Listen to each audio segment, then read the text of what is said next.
I think one of the most important things that we look at doing is making sure the integrity of our roof is important. And we've got Jim Hardwick on the line. Speaking of roofs. Yes, Jim Hardwick. If you're going to get one of those Mueller roofs, the hands you want to have put on it are going to be Ideal hands from Ideal Roofing.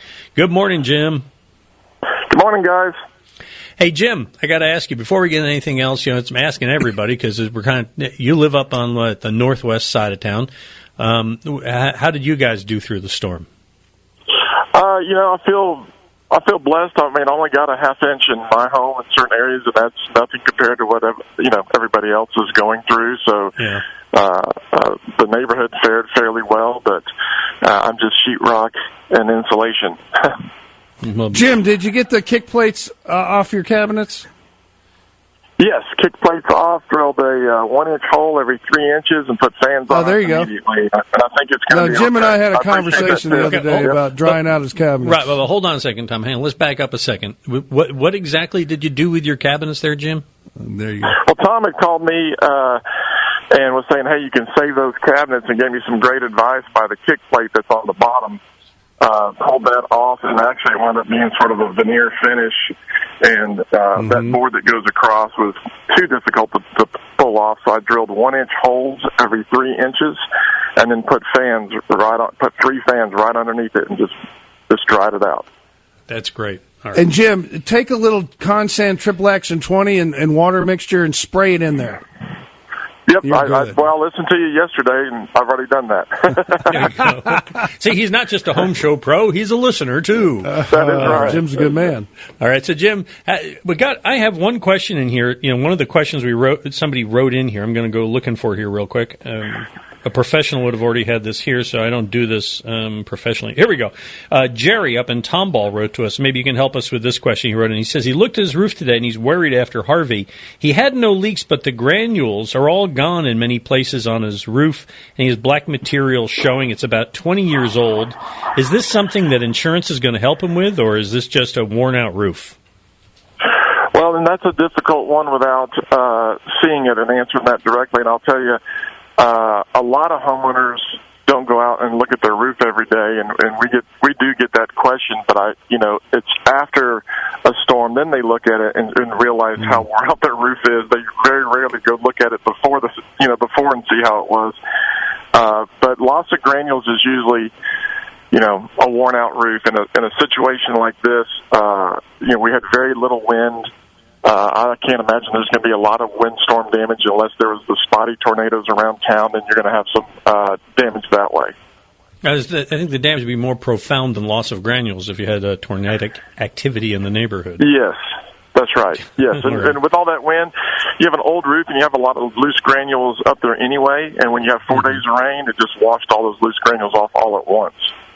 I think so in terms of roofing, if you go out there, what are you looking for? If there was storm damage, what are the things that we can see from the ground looking up? We know whether we need to call a roofer. Well, I'll tell you, what we've run into, we've obviously had hundreds of repair calls. And I've posted stuff, and I've gone out and ran probably 7 or 8 leads yesterday all day. The most common... There's two that are most common leaks that we're seeing out there, and one I think Tom touched on yesterday about saturated brick on chimneys, because every single chimney that we've had a call on, none of them have been a siding or stucco chimney. They've all been brick. And I think Tom touched on that yesterday.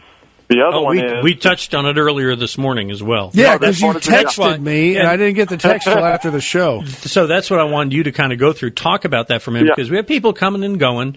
I think Tom and I are the only ones listening to the whole show. So I don't listen. I just talk. You can maybe you can explain exactly what we're talking about saturated brick. Yeah, Tom probably knows, more than I as far what decades they used that. But, I think 70s and a lot of the 80s, they used that sandy brick as opposed to that really hard, clay brick that you see a lot being used now. And, brick and mortar is not waterproof, and that's why you have weep holes on the veneer of your house. Well, the brick on a chimney doesn't have weep holes, and most of these chimneys are not, without going too technical, through-wall flashing. So it's almost like taking a sponge in your hand and just drip, drip, drip into the sponge. Well, eventually, if you don't stop the drip, the sponge is super saturated. It cannot hold any more moisture, and then the water starts dripping out of the bottom of the sponge. That's what's happening with these brick chimneys.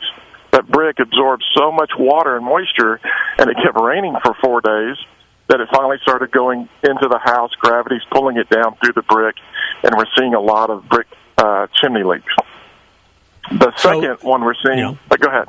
The second one we're seeing is just the lack of roof maintenance. People, it exposed roof maintenance as far as the plumbing pipes that are dry rotted. They need to be caulked.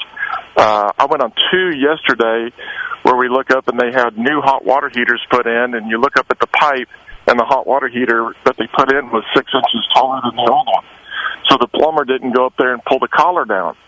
So the collars are sticking up in the air. Just minor things like that people can go out and check. Go out and look at those tall stacks, make sure that collar is down, especially if you had a new hot water heater installed recently. Charlie, for you and Joel Osteen, it's a preacher's collar that comes down over the thing. I don't think Joel and I have a lot in common right now. Well, what I'm getting at is, it really is. It's called a preacher's collar. All right. So those we're looking at the areas of intrusion is what you're talking about on the roof to check that, and I guess anything beyond that is going to be more cosmetic. Now, Jim, I know you're a roofer, and I know that normally that's what you're doing, but I imagine that you've got crews that are also going to be helping pull drywall out and stuff right now. I mean, because we've already done that because you're exactly right. Yeah, because Rudy and Trifection and even Advanced Home Exteriors and home exterior systems aren't going to be able to get to everybody, so we need all hands on deck on something like this. So this is something you're helping with too, right? Yep, that's right. Okay. So, hey, Jim, you were cutting sheetrock and stuff out of your house. I saw you on Facebook. How's your back? Big, strong young man like yourself, huh? I'm not 20 anymore, I assure you. Yeah, me neither, pal. He was hurting. He was complaining on Facebook, I'm hurting, I'm too old. So he's 20 years younger than me. Well, that brings up an important point for everybody, Tom and Jim. The real important point about that is that when you consider hauling stuff out of your house, remember, if it's waterlogged, it's going to be heavy. Water weighs a lot. I mean, even clean water is going to weigh about 7 pounds. 7 to 8, yeah, and if you get the silt and everything in it, you could be talking about 10 pounds a gallon. Well, he didn't have to carry water. He's just... I know, but I'm just saying... my new CrossFit exercise, which is the wet carpet carry. Oh! And I see all your neighbors sitting around drinking coffee and eating donuts on your floor, on your Facebook pages.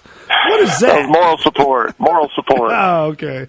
It bears repeating, because we've been talking about this a couple times during the hour, guys, about how far up to cut that sheetrock. Let's kind of recap that one more time for people. A foot above the water line. A 2-foot or 4-foot rule is really important. Jim and I talked about this.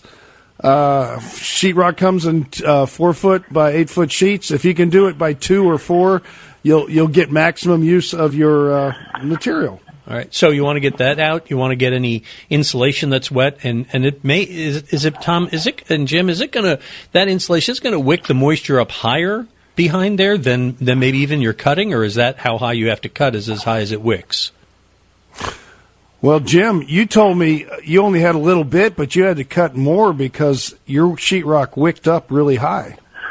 Well, I cut more just because of a sheetrock guy. So if we only got about an inch in the house, and it only was moist. Maybe it only probably wicked up maybe an inch further than that. But no sheetrock installer is going to want to go in and patch a 2-inch sliver all the way around the house. No, you're the 2-foot rule. Yes, that's right. We just did the 2-foot. So, but the insulation is going to be what's going to throw the moisture further up, and then yeah, that's about the same. But there is 2 things really quick. I'll let you guys go. I wanted to thank you guys for this show. Just everything that I've been seeing out there. I think, Tom, it's fantastic that Houston has someone like you to call in, because there's no way the amount of people that have been affected compared to the qualified contractors to go help people. They have someone to turn to and ask questions, and I feel like you guys are going to be very busy for a while. Not that you're not busy, but it's great that you guys are there and doing what you're doing to help everybody in Houston as a place to turn. And then the second thing, and same with you, Jim. It's good that we have a roofing company as consistent as ideal. And I was listening to some of the questions about certifications and things like that, and the only thing that I know of, and it's small, but if homeowners want to check on a company, the one thing the state of Texas does want, as well as every state, is they want to know that you're here doing business. So you're supposed to be, registered with the state of Texas as just I'm here. That's and good so advice. they can get. That's right, Secretary of State. They can get on and research the name of that company, and that way, if they're out of town, that's why states want to do that. They want to know where they can find that person if something goes awry. So you're talking about a DBA. Not a DBA, because the DBA you can just do at the county clerk's office, and the state doesn't know about it.